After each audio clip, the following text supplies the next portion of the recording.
എണ്ണത്തിൽ ചെറുതാണെങ്കിലും ഇന്ത്യയുടെ ബഹുസ്വര സമൂഹത്തിൽ വളരെയധികം സ്വാധീനമുള്ള ഒരു സമൂഹമാണ് പാഴ്സികൾ. പേർഷ്യയിൽ നിന്ന് വന്നവർ എന്നർത്ഥം വരുന്ന പാഴ്സി എന്ന പേര് സൂചിപ്പിക്കുന്നത് പോലെ ഏകദേശം 1300 വർഷങ്ങൾക്ക് മുമ്പ് ഇസ്ലാം മതത്തിന്റെ ആവിർഭാവത്തെ തുടർന്ന് സ്വന്തം മതമായ സൊറേസ്ട്രിയനിസം സംരക്ഷിക്കുന്നതിനായി ഇറാനിൽ നിന്ന്, അതായത് പഴയ പേർഷ്യയിൽ നിന്ന് പലായനം ചെയ്ത് ഇന്ത്യയിൽ അഭയം തേടിയവരാണ് ഇവർ. ഗുജറാത്തിലെ സഞ്ചാൻ തുറമുഖത്ത് കപ്പലിറങ്ങിയ ഇവർക്ക് അന്നത്തെ പ്രാദേശിക ഭരണാധികാരി അഭയം നൽകി. പാഴ്സികൾ അവരുടെ വരവിനെ പാൽ നിറച്ച പാത്രത്തിൽ അല്പം പഞ്ചസാര ചേർക്കുന്നതിനോട് ഉപമിച്ചു. പാത്രത്തിലെ പാൽ മധുരിക്കുന്നത് പോലെ തങ്ങൾ ഇന്ത്യയുടെ സംസ്കാരത്തെയും സമ്പദ് വ്യവസ്ഥയെയും സമ്പന്നമാക്കുമെന്ന് അവർ വാഗ്ദാനം ചെയ്തു. ചരിത്രം പിന്നീട് തെളിയിച്ചത് ആ വാഗ്ദാനം അവർ പൂർണ്ണമായും പാലിച്ചു എന്നാണ്. പേർഷ്യയിലെ സസാനിയൻ സാമ്രാജ്യത്തിന്റെ പതനവും ഇസ്ലാമിക സൈന്യത്തിന്റെ മുന്നേറ്റവും സൊറേസ്ട്രിയൻ മതവിശ്വാസികൾക്ക് കനത്ത വെല്ലുവിളിയായി. മതപരമായ പീഡനങ്ങളിൽ നിന്ന് രക്ഷ നേടാൻ അവർക്ക് സ്വന്തം നാട് ഉപേക്ഷിക്കേണ്ടി വന്നു. പേർഷ്യൻ ഗൾഫിൽ ഹോർമുസ് ദ്വീപിൽ കുറച്ചുകാലം തങ്ങിയ ശേഷം അവർ കപ്പൽ മാർഗം ഇന്ത്യയിലെ ഗുജറാത്ത് തീരത്ത് എത്തി. പ്രദേശത്തെ രാജാവ് ജാതി റാണയുടെ മുന്നിൽ അഭയം തേടിയ പാഴ്സികൾ തങ്ങളുടെ മതവിശ്വാസങ്ങളെ ഹനിക്കില്ലെന്ന് ഉറപ്പ് ലഭിച്ചതിനു ശേഷം അവിടെ സ്ഥിരതാമസമാക്കി. അവർ ഗുജറാത്തി ഭാഷയും വേഷവിധാനങ്ങളും സ്വീകരിച്ച് സമൂഹവുമായി ഇഴുകിച്ചേർന്നു. എങ്കിലും തങ്ങളുടെ മതപരമായ അനുഷ്ഠാനങ്ങളും ആചാരങ്ങളും അവർ മുറുകെ പിടിച്ചു. തുടക്കത്തിൽ ഒരു കാർഷിക സമൂഹമായി ജീവിച്ച ഇവർ പിന്നീട് കച്ചവടത്തിലും വാണിജ്യത്തിലും തങ്ങളുടെ വൈദഗ്ധ്യം തെളിയിച്ചു. 17-ാം നൂറ്റാണ്ടിൽ സൂറത്ത് പോലുള്ള തുറമുഖ നഗരങ്ങളിൽ യൂറോപ്യൻ കമ്പനികളുടെ ഏജന്റുമാരായും ഇടനിലക്കാരായും ഇവർ പ്രവർത്തിച്ചു. ഇത് അവരുടെ സാമ്പത്തിക വളർച്ചയ്ക്ക് വഴി തെളിച്ചു. പിന്നീട് ബ്രിട്ടീഷ് ഭരണത്തിന് കീഴിൽ ബോംബെ ഒരു പ്രധാന വാണിജ്യ കേന്ദ്രമായി മാറിയപ്പോൾ പാഴ്സികൾ അവിടേക്ക് കുടിയേറി. മുംബൈയുടെ വളർച്ചയിൽ പാഴ്സികൾ വഹിച്ച പങ്ക് വളരെ വലുതാണ്. കടൽ തീരങ്ങളിലെ മാലിന്യം നിറഞ്ഞ ഒരു പട്ടണത്തെ ഇന്ത്യയുടെ സാമ്പത്തിക തലസ്ഥാനമാക്കി മാറ്റുന്നതിൽ അവരുടെ കഠിനാധ്വാനവും ദീർഘവീക്ഷണവും നിർണായക പങ്കുവഹിച്ചു. പാഴ്സി സമൂഹം ഇന്ത്യയുടെ നവീകരണത്തിനും വികസനത്തിനും നൽകിയ സംഭാവനകൾ അളവറ്റതാണ്. ഇന്ത്യയിലെ വ്യവസായ രംഗത്ത് ഇവർക്കുള്ള സ്ഥാനം വളരെ വലുതാണ്. ഇന്ത്യൻ വ്യവസായത്തിന്റെ പിതാവ് എന്നറിയപ്പെടുന്ന ജാംഷഡ്ജി ടാറ്റ ഒരു പാഴ്സിയാണ്. ടാറ്റ ഗ്രൂപ്പിന്റെ സ്ഥാപകനായ അദ്ദേഹം ഇന്ത്യയിൽ ആദ്യത്തെ ഇരുമ്പ് ഉരുക്കു വ്യവസായം, ജലവൈദ്യുത പദ്ധതികൾ, ഇന്ത്യൻ ഇൻസ്റ്റിറ്റ്യൂട്ട് ഓഫ് സയൻസ് തുടങ്ങിയവ സ്ഥാപിച്ചു. രത്തൻ ടാറ്റ, JRD ടാറ്റ തുടങ്ങിയവർ ഈ പാരമ്പര്യം തുടരുകയും ടാറ്റ ഗ്രൂപ്പിനെ ലോകത്തിലെ ഏറ്റവും വലിയ വ്യവസായ ഗ്രൂപ്പുകളിൽ ഒന്നായി മാറ്റുകയും ചെയ്തു.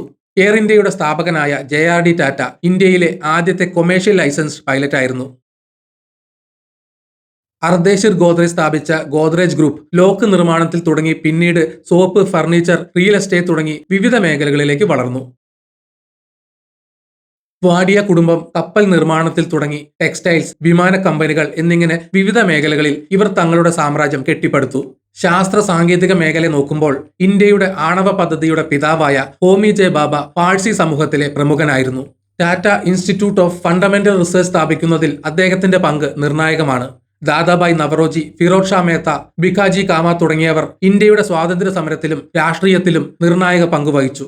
Grand old man of India എന്നറിയപ്പെടുന്ന ദാദാഭായ് നവറോജി ബ്രിട്ടീഷ് പാർലമെന്റിൽ അംഗമായ ആദ്യ ഇന്ത്യക്കാരനാണ്. സാം മനേക്ഷാ, സൈറസ് പൂനാവാല തുടങ്ങി നിരവധി പ്രമുഖ വ്യക്തിത്വങ്ങൾ പാഴ്സി സമൂഹത്തിൽ നിന്ന് ഉയർന്നു വന്നു. ഈ സമൂഹത്തിന്റെ മറ്റൊരു പ്രത്യേകത ജീവകാരുണ്യ പ്രവർത്തനങ്ങളിൽ അവർ കാണിച്ച താല്പര്യമായിരുന്നു. രാജ്യത്തിന്റെ വിവിധ ഭാഗങ്ങളിൽ സ്കൂളുകൾ, ആശുപത്രികൾ, ധർമ്മശാലകൾ എന്നിവ സ്ഥാപിച്ചുകൊണ്ട് ഇവർ സമൂഹത്തിന് വലിയ സംഭാവനകൾ നൽകിയിട്ടുണ്ട്. ലോകത്തിലെ ഏറ്റവും പഴക്കമുള്ള ഏകദൈവ മതങ്ങളിൽ ഒന്നാണ് സൊറേസ്ട്രിയനിസം. പ്രവാചകനായ സൊറസ്ട്രയാണ് ഈ മതത്തിന്റെ സ്ഥാപകൻ. അഹുര മസ്ദ എന്ന ഏകദൈവത്തിലുള്ള വിശ്വാസമാണ് ഈ മതത്തിന്റെ കാതൽ. അഗ്നിയെയും പ്രകാശത്തെയും ഇവർ പരിശുദ്ധമായി കണക്കാക്കുന്നു. അത് ദൈവത്തിന്റെ ദിവ്യത്വത്തെ പ്രതിനിധീകരിക്കുന്നു എന്നാണ് ഇവരുടെ വിശ്വാസം.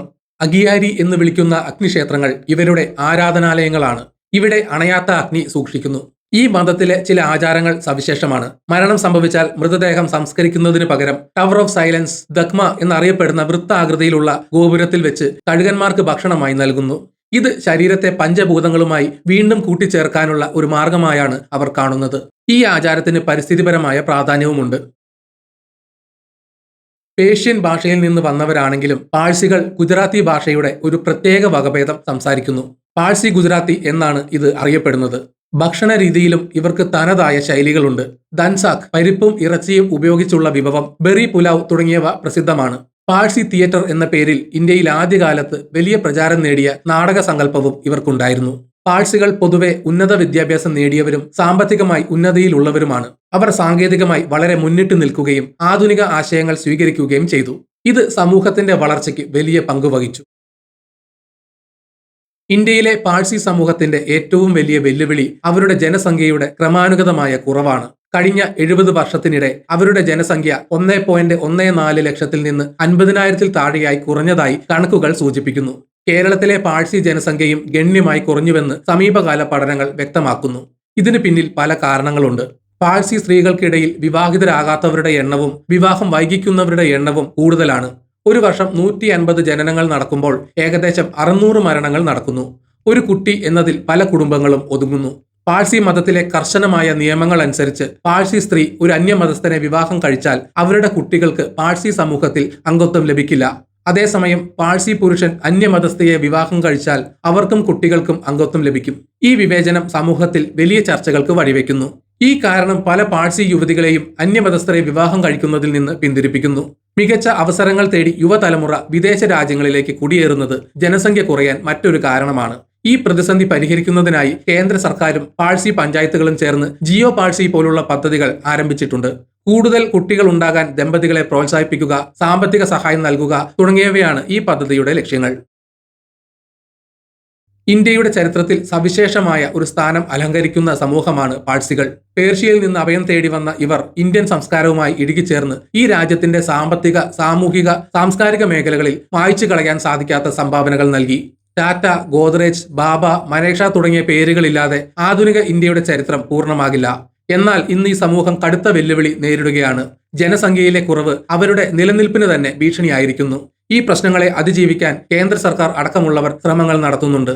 ഈ സമൂഹത്തിന്റെ അതുല്യമായ പൈതൃകവും സംഭാവനകളും സംരക്ഷിക്കാൻ സമൂഹം ഒറ്റക്കെട്ടായി നിലകൊള്ളേണ്ടത് അത്യാവശ്യമാണ്. ഈ വീഡിയോ ഇവിടെ വെച്ച് നിർത്തുന്നു. നിങ്ങൾക്ക് വീഡിയോ ഇഷ്ടപ്പെട്ടെങ്കിൽ ലൈക്ക് ചെയ്യുക. ചാനൽ സബ്സ്ക്രൈബ് ചെയ്തിട്ടില്ലെങ്കിൽ മറക്കാതെ സബ്സ്ക്രൈബ് ചെയ്യണം. നിങ്ങളുടെ വിലയേറിയ അഭിപ്രായങ്ങൾ കമന്റിൽ രേഖപ്പെടുത്തണം. നോട്ടിഫിക്കേഷൻ ബെൽ ബട്ടൺ അമർത്താൻ മറക്കരുത്. മറ്റൊരു വീഡിയോയുമായി വീണ്ടും കാണാം. ജയ് ഹിന്ദ്.